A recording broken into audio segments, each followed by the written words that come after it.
Escuchas un podcast de Dixo. Escuchas Fuera de la Caja con Macario Esquetino.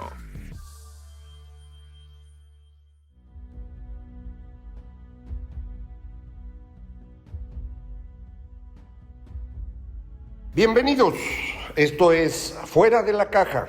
Yo soy Macario Esquetino y le agradezco mucho que me escuche. Esta es la emisión número 80 de este podcast. Ya son algunas, y por ser una emisión par nos toca hablar de estos temas de largo aliento, que ahora, bueno, pues tenemos que dedicar en buena medida al bicho que tenemos enfrente, al coronavirus, para tratar de analizar qué es lo que puede ocurrir después de la pandemia. En algún momento va a terminar, no sabemos exactamente cuándo. Mi mejor estimación, en el sentido de la más positiva y también en la que tengo más confianza hasta este momento, tiene que ver con este ciclo de prácticamente 8 semanas entre el inicio del crecimiento del contagio, que es cuando hay más de 100 personas contagiadas en un cierto lugar. De ahí se tienen 4 semanas de muy rápido crecimiento,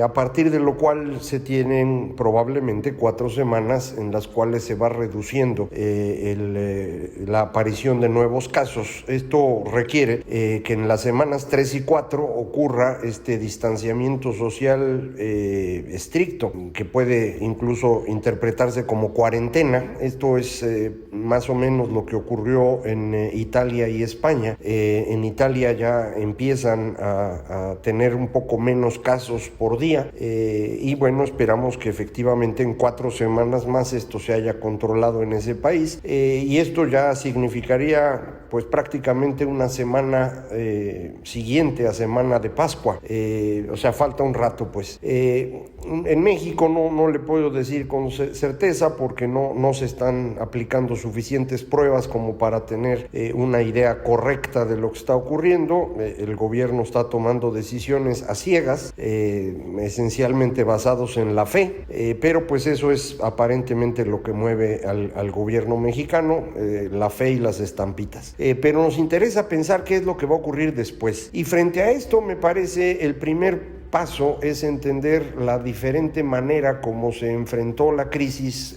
sanitaria en países con diferente tipo de gobierno. Y para esto déjenme clasificar en 4 gobiernos distintos. El primero son gobiernos netamente autoritarios, totalitarios, como es el caso de China, que puede tomar una decisión muy rápido, aplicarla a su población sin ninguna preocupación de que alguien se enoje, porque no importa, y pueden incluso llevar a la práctica medidas que en cualquier democracia serían inaceptables. El control de la población a través de los teléfonos inteligentes, que es en Occidente considerado un cierto tipo de espionaje de parte del gobierno. En China no tiene esa dificultad, y el gobierno puede hacerlo sin problema. Eso hicieron y el resultado en términos de control sanitario fue muy bueno. Sin embargo, estamos hablando de un gobierno que no tiene mayor preocupación por los derechos humanos. Es un gobierno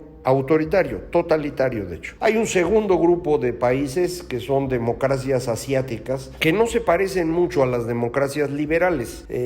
Solemos llamarlas igual, pero no son tan parecidos. Hay que recordar, Corea, Japón, Taiwán, Singapur se convirtieron en democracias después de la Segunda Guerra Mundial por la presión de Estados Unidos, pero no es exactamente la forma de gobierno natural, digámoslo así, para su desarrollo histórico, y yo les llamaría a estos países democracias conservadoras.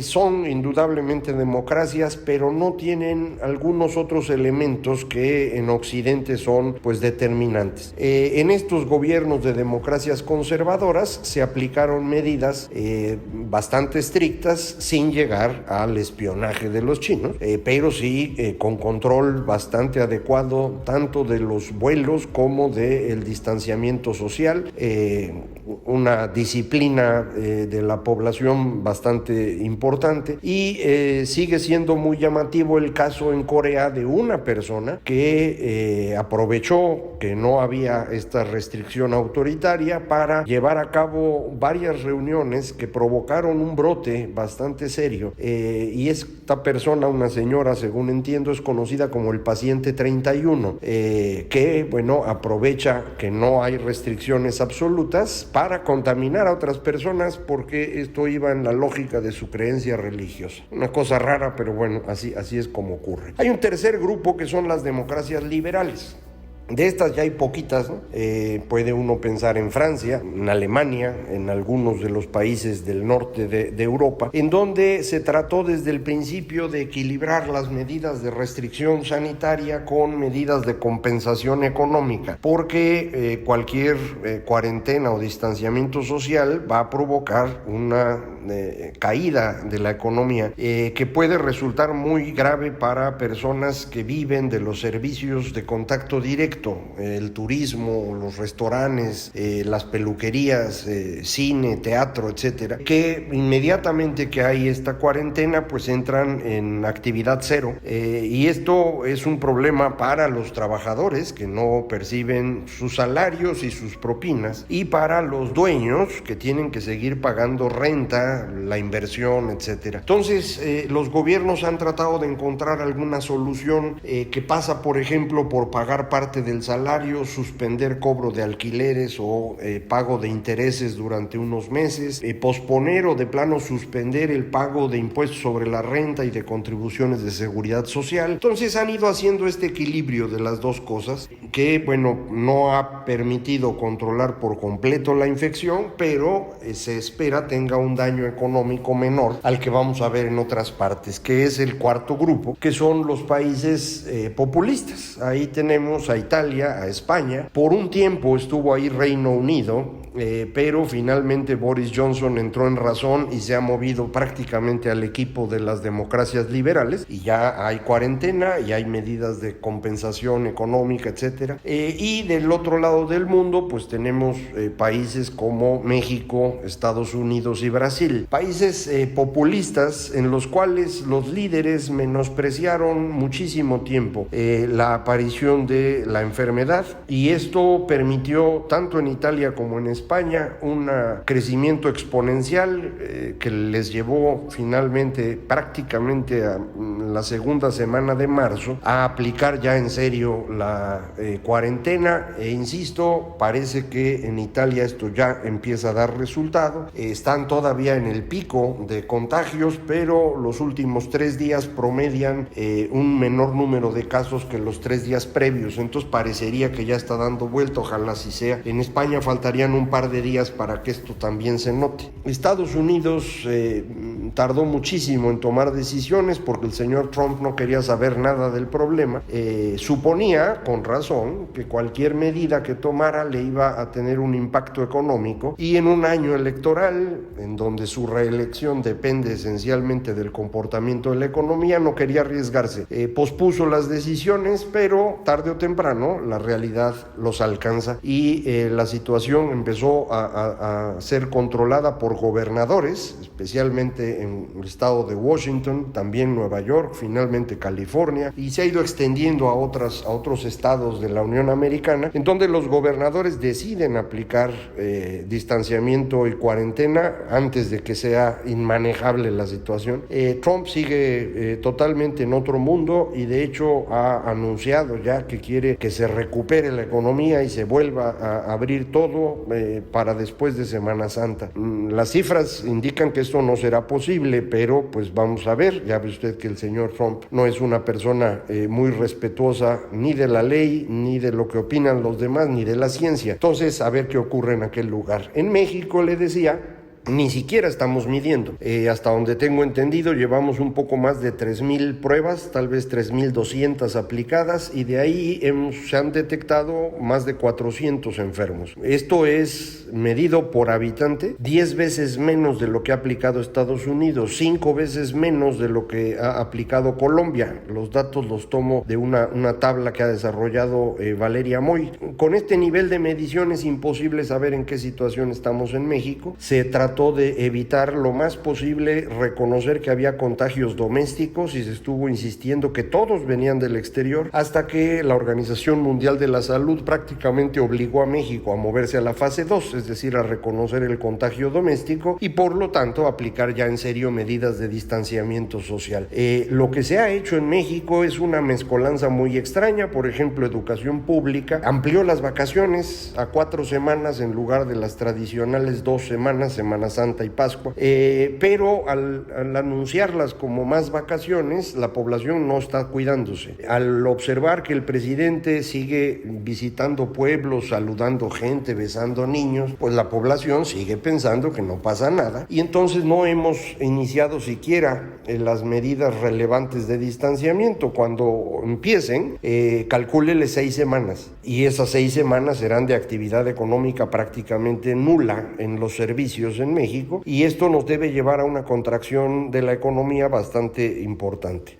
Después de eso vendrá la recuperación, como quiera que sea. Si estas 6 semanas no se logra atender a quienes necesitan más apoyo por la falta de actividad económica, y estoy pensando sobre todo trabajadores en el sector servicios y quienes están en la economía informal, tengo la preocupación de que esto pudiera llevar a disturbios sociales importantes, pero espero equivocarme, y en cualquier caso otro día lo platicamos. Lo que me parece importante tratar de conectar ahora son estas distintas formas de respuesta, y de hecho la misma pandemia, con lo que hemos estado hablando sobre este proceso en el cual nos hemos movido hacia un espacio de emociones, en el cual la población empieza a hacerle caso a líderes populistas como los que estábamos mencionando. Decíamos, no es una coincidencia, a partir de la crisis de 2008-2009 empieza un rechazo a lo que habíamos vivido durante prácticamente todo el siglo XX, y la gente empieza a suponer que las cosas deberían ser distintas y que hay que empezar a tomar decisiones más emocionales, más emotivas, y esto incluye, decíamos, votar por los líderes populistas. Según el análisis que hemos hecho en este podcast durante un tiempo, estos ciclos tardan un rato en terminar, y mi mejor estimación era que podríamos esperar hacia el 2033, 2038, que terminara este proceso de emociones y volviéramos a entrar en un periodo más racional en el cual las cosas otra vez funcionen pues como lo conocimos entre 1968 y 2008. Hay quien dice, bueno, a lo mejor el coronavirus nos ayuda a que esto ocurra más rápido. La verdad no lo sé, y no estoy seguro, porque va a depender mucho de cómo termine el proceso. No dudo que en las economías que corresponden a democracias liberales tengamos situaciones económicas difíciles, pero en donde se tienen gobiernos populistas, esta situación puede ser todavía peor. Es difícil saber si, con base en esa situación económica grave que vivirán los países gobernados por populistas, la gente empezará a pensar de manera más racional, o si su respuesta estará todavía bajo la lógica de la emoción. Si fuera este segundo camino, entonces lo que podríamos observar hacia fines de este año sería una dificultad grande para controlar el funcionamiento de las sociedades. Deberíamos estar viendo personas muy enojadas en muchas partes del mundo, que están tratando de analizar el mundo entre buenos y malos, en donde ellos evidentemente serán los buenos y los malos son todos los demás, y por lo tanto van a responder muy rápidamente y de forma radical a líderes populistas. Esto entonces significaría no solo que el coronavirus no va a corregir el periodo emotivo, sino que lo va a potenciar. Y a partir de 2021 tendríamos situaciones turbulentas socialmente. La otra alternativa, que sería la que pues todos quisiéramos, pero no sé de dónde la podemos agarrar, es que efectivamente la gente se diera cuenta que los líderes populistas son peores para resolver problemas de cómo son los gobiernos de democracias liberales, y entonces empezáramos a movernos de regreso. Lo que ocurre es que no puedo saber cuál de los dos va a funcionar. Yo me inclino a pensar que la emotividad va a ganar, pero en el fondo de mi corazón evidentemente preferiría yo lo contrario. El asunto es que no veo por qué. Es decir, imagine usted a los estadounidenses votantes del señor Trump que empiecen a observar que la economía no funciona, viene la elección y el señor Trump les insista que la economía no está funcionando porque los demócratas han impedido la recuperación y han sido ellos los que implantaron una cuarentena que no era necesaria. ¿A quién le van a creer? Yo creo que van a seguir pensando que Trump es el guía que necesitan. De hecho, si usted ve las encuestas, hay un porcentaje importante de estadounidenses que cree que Trump está manejando bien la situación. Más de la mitad, a pesar de que toda la evidencia indica lo contrario. Pero otra vez, los seres humanos, eso de pensar no se les da. Somos animales emocionales. Aquí en México me parece que el señor López Obrador tiene la situación un poco más complicada porque su exposición diaria a través de la mañanera lo ha ido desgastando y además llegamos en una situación económica muy vulnerable. No ocurrió como Trump, que llevaba 3 años de una economía exitosa y de pronto se le cae. No, el señor López Obrador llevaba un año de caída y ahora es peor. Entonces, a lo mejor para el señor López Obrador esto puede ser peor, pero esto no significaría, al menos no necesariamente, que pudiéramos transitar a una forma de gobierno más racional, sino probablemente nos moviéramos a una situación más desordenada. Regreso al tema de la turbulencia. Si el señor López Obrador, en quien 80% de los mexicanos depositó su confianza en febrero de 2019, resulta ser un líder inútil, como todo apunta, la gente va a moverse a decir, pues entonces nada funciona y resolvámoslo a golpes. Ya lo hicimos en 2 ocasiones antes, la segunda década del siglo XIX y la segunda década del siglo XX. En ambos casos después se pudo construir algo, pero fueron 10 años de conflicto. Más o menos algo así podríamos tener enfrente alrededor del fracaso del gobierno mexicano. De manera pues que para aquellos que no quieren a López Obrador y se ponen felices de que le va mal, revisen sus creencias. Que le vaya mal al señor no significa que les va a ir bien a ustedes. Puede significar que el asunto sea inmanejable. Otra vez estamos terminando esta emisión de Fuera de la Caja en tono negativo. No es mi intención, pero es lo que hay. Y de eso es de lo que platicamos. Yo espero que en un par de semanas más, que ya estemos viendo una mejor situación en Europa, pueda yo tener una lógica más optimista. De momento, lo que tengo es lo que acabamos de platicar. La pandemia es un problema, va a causar una situación económica difícil en todas partes del mundo y la forma de resolver esa situación económica va a guiarnos por los próximos 10 años. No soy muy optimista por la existencia de estos gobiernos autoritarios que no creo que se corrijan alrededor de lo que estamos viendo hoy. Pero usted no pierda la fe. Vamos a guardar ahí en el fondo del corazón este pedacito optimista y a ver si en 2 semanas tengo con qué documentarlo. De momento le agradezco mucho que me escuche y le recuerdo, me encuentra muy fácil Macario MX, en Twitter @Macario MX, correo electrónico macario@macario.mx, página electrónica www.macario.mx. Muchísimas gracias, esto fue Fuera de la Caja.